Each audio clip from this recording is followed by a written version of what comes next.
Selamat sore Bapak Ibu pengajar dari LAN. Saya Jenny Hafi Hutauruk.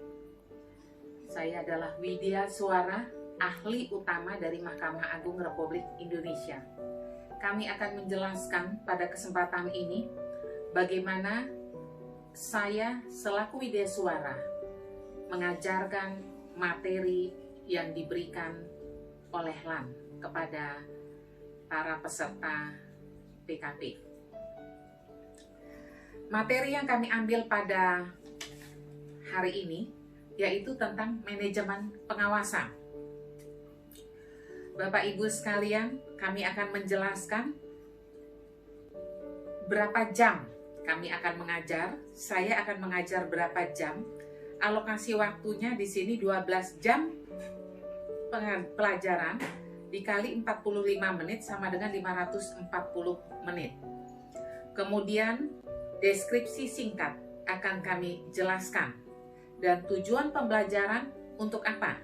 Hasil belajar para peserta pelatihan diharap dapat memahami konsepsi manajemen dan pengawasan serta pengawasan itu sendiri. Indikasi hasil belajar setelah mengikuti pelajaran ini, maka para peserta diklat dapat menjelaskan konsepsi manajemen, dapat menjelaskan konsepsi pengawasan, dan dapat menjelaskan dan menerapkan konsepsi manajemen pengawasan. Lalu menjelaskan bagaimana sistem pengawasan pengendalian internal pemerintah atau SPIP. Sistem pengendalian internal pemerintah, salah satu implementasi manajemen pengawasan. Lalu fungsi aparat pengawas internal pemerintah dan pemantauan hasil pengawasan. Bapak Ibu yang kami hormati, tentunya metode pembelajaran yang kami berikan adalah sebelumnya pretest. Paling tidak kami sudah menyiapkan kertas potongan kecil dan biasanya kami membuat di situ ada minimal 2 pertanyaan. Misalnya, apa yang diketahui oleh para peserta tentang manajemen? Kemudian kedua, apa yang diketahui peserta pelatihan atau diklat tentang pengawasan? Dan apa yang sudah mereka kerjakan dengan 2 poin tersebut? Paling tidak itu, dan kami kumpulkan sebelum memulai materi pengajaran atau materi diklat. Kemudian kami mulai dengan menjelaskan bahan yang sudah kami dapat dengan metode tanya jawab, kemudian diskusi kelompok. Kami membuat diskusi kelompok dan kemudian kami membuat post-test, dan post-test ini biasanya dibuat atau dilakukan secara berkelompok sehingga mengetahui inspirasi mereka dan pemahaman mereka. Dan setiap kelompok minimal 3 orang maju, 1 yang menjelaskan, 2 ketua kelompoknya sendiri, 3 yaitu yang memegang alat ini. Semua harus memakai laptop atau IT. Metode pembelajaran juga ada kami buat melalui video yang menarik perhatian mereka. Bagaimana mereka bisa melihat materi melalui contoh-contoh di video.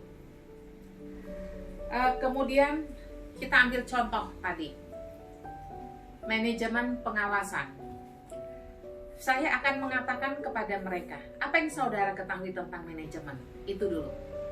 Manajemen, kemudian apa bedanya dengan kepemimpinan atau leadership? Nah, saya akan masukkan prinsip kepemimpinan atau manajerial yang pokok yang berlaku dari dulu sampai sekarang, yaitu POAC. POAC. POAC. Nah, bahwa segala sesuatu ada perencanaan, organization, tweeting, dan C-nya controlling, atau di dalamnya termasuk pengawasan. Jadi semua perencanaan harus dilaksanakan sesuai, semua kegiatan harus dilaksanakan sesuai dengan perencanaan. Dan pada akhirnya di akhirnya akan dievaluasi, akan dilakukan pengawasan. Apakah pekerjaan atau pelaksanaan sesuai dengan perencanaan. Nah, kami akan memulai dengan itu. Jadi keterkaitannya ada, bahwa pengawasan itu sendiri sebenarnya bagian dari manajemen itu. POAK, C-nya, controlling. Bapak Ibu sekalian, saya akan menjelaskan di sini tentang materi konsep manajemen tadi sudah, kemudian konsep pengawasan, manajemen pengawasannya sendiri. Tahapannya bagaimana? Kemudian manajemen pengawasan sebagian atau bagian dari manajemen pemerintahan. Manajemen pemerintahan. Dan juga saya akan menjelaskan tentang SPIP, Sistem Pengendalian Internal Pemerintah. Orang banyak bingung tentang SPIP, sebenarnya gampang saja. Kita ambil contoh, saya lebih sering ambil contoh keluarga adalah pengendalian internal keluarga.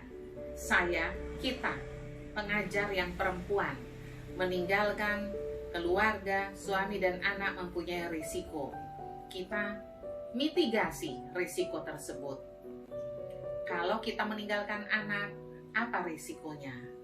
Nah, kalau dia masih kecil, lihatlah, harus pakai pagar.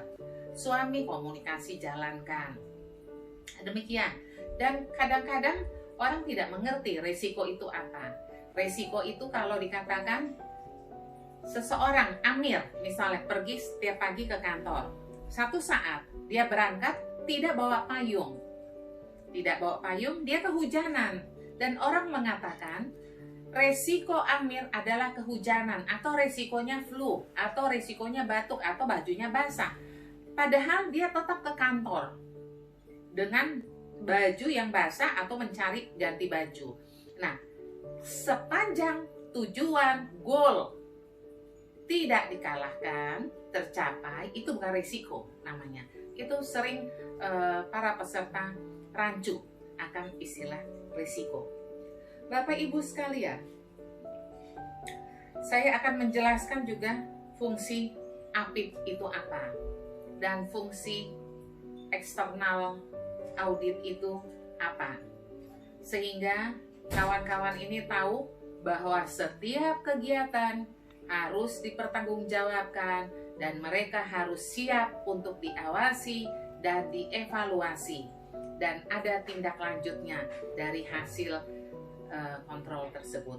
Dan terakhir, kami akan mengevaluasi pembelajaran ini, sedalam apa mereka mengetahui. Mereka harus bukan hanya paham, tapi bisa bercerita, bisa menceritakan dan mengimplementasi atau bercerita bagaimana di pekerjaan mereka tentang manajemen pengawasan. Nah, kalau dari kelompok tadi maju 3 orang, 30% bisa bercerita melalui laptop, melalui penjelasan, dan sebagainya, minimal 3 orang, berarti saya anggap bahwa saya memberikan pelajaran sudah dimengerti oleh para peserta diklat. Jadi begitu Bapak Ibu sekalian, saya menerapkan pretest, menerapkan posttest, contoh-contoh, putar film, kemudian ada ice breaking kalau siang, jam rawan, kemudian tanya jawab yang aktif, sehingga mereka pulang tidak sia-sia. Dan saya pun selalu mengingatkan berapa besar biaya yang mereka keluarkan atau negara keluarkan, yang mereka pakai untuk datang ke diklat.